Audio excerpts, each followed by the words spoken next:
घड़ी की सुई 8:29 पर अटकी हुई थी। मैं पसीने से तरबतर अपने कमरे में बैठा था। बाहर भेड़ियों के रोने की आवाज आ रही थी, जिससे रात की खामोशी और भी डरावनी हो रही थी। मेरा पूरा शरीर कांप रहा था। मेरी आंखें दरवाजे पर टिकी थी। मुझे पता था अब बस 1 मिनट बचा है, फिर वो खेल शुरू हो जाएगा। यह सब 1 महीने पहले शुरू हुआ था, जब मैं नाना जी के गांव गया था। वह एक ऐसा गांव था जिसके बारे में कोई बात नहीं करता। गांव के बाहर एक पुराना पीपल का पेड़ था। लोग कहते थे शाम के बाद वहां कोई नहीं जाता। मैं ठहरा शहर का लड़का ऐसी बातों पर क्या विश्वास करता। मैं अपने दोस्तों के साथ उस पीपल के पास चला गया।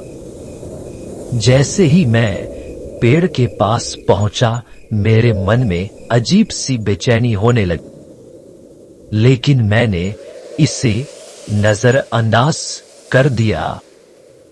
तभी मेरे दोस्त ने कहा, यार यहाँ तो कुछ भी नहीं है, चलो वापस चलते हैं। अरे थोड़ा रुको तो सही, कुछ तो अजीब होगा। तभी मैंने देखा पेड़ के नीचे एक काला धागा पड़ा हुआ था। मैंने सोचा यह किसी बच्चे का होगा और उसे उठा लिया। जैसे ही उठाया, मुझे लगा जैसे किसी ने मेरा हाथ पकड़ लिया हो। मैंने डर के मारे धागा फेंक दिया और हम सब वहां से भाग गए।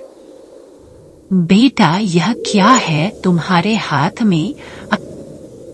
घर पहुंचा तो मेरे हाथ में वही काला धागा था जिसे मैं फेंक आया था। मैं हैरान था।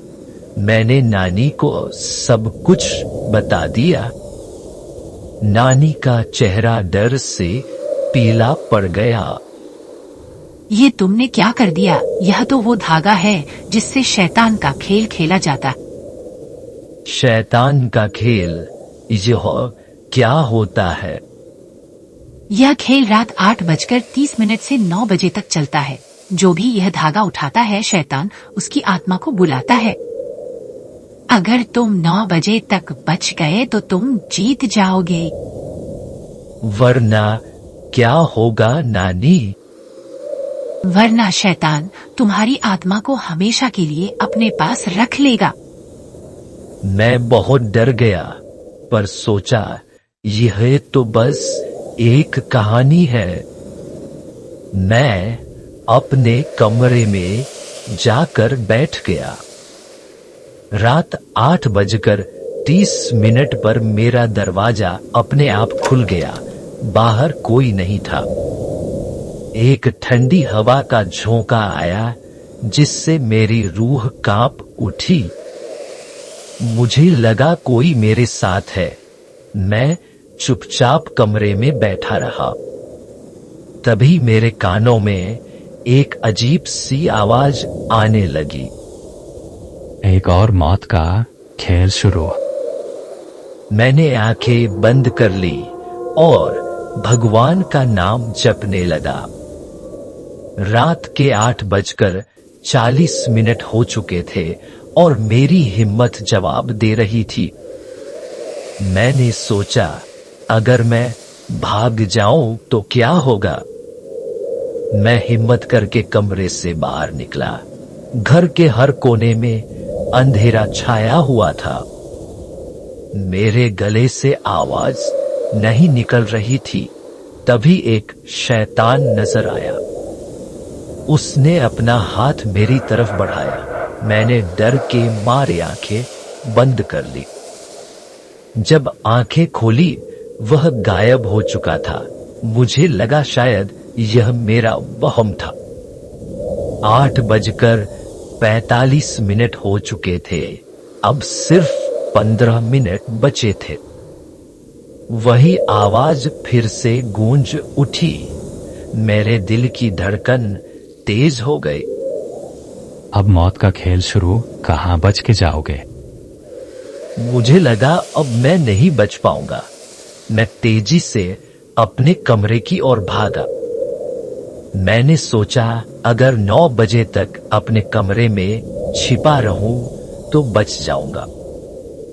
जैसे ही दरवाजा बंद किया, दरवाजे पर जोर जोर से दस्तक होने लगी। ऐसा लग रहा था अगर मैंने दरवाजा नहीं खोला तो वह दरवाजा तोड़ देगा। मैं दरवाजे से चिपक कर बैठ गया। मेरे पास आओ, मुझे तुम्हारा डर बहुत पसंद है। अब तुम्हारे पास सिर्फ 10 मिनट बचे हैं। क्या तुम 10 मिनट तक मेरा सामना कर पाओगे? मैं इतना डर गया कि मेरे मुंह से आवाज नहीं निकली। मैंने सोचा अगर मैं उससे बात करूंगा तो वह मुझे मार देगा। मैं अपने कमरे में चुपचाप बैठा रहा। 8:55 हो चुके थे। सिर्फ 5 मिनट बचे थे। मुझे लगा कोई मेरे बिस्तर के नीचे से बाहर निकल रहा है। मैंने ऊपर देखा तो छत से एक साया मेरे ऊपर गिर रहा था। वही डरावना चेहरा मेरे सामने था।